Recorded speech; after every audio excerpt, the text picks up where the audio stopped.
কোরআন ডাক দিয়া বলে, কোরআন ডাক দিয়া বলে শাহরু রমাদান আল্লাযী উনজিলা ফীহিল কোরআন। জোরে কি বলা যাবে না সুবহানাল্লাহ?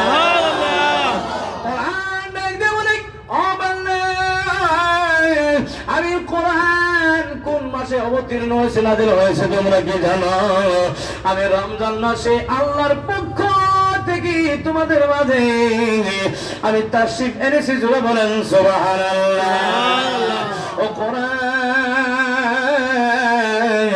বলো না বলো না, দুনিয়ার জগতে তোমার আসার মাকসাদ কি? দুনিয়ার জগতে তোমার আসার কারণ কি? তুমি বলো না বলো না। কোরআন ডাক দে হুদাল লিন্নাস। বান্দা, আমি কোরআন এসেছি মানুষের হিদায়াতের জন্য।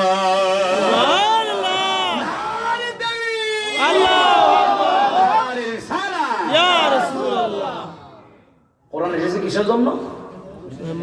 কিসের জন্য? হিদায়াতের জন্য। আবার কোরআন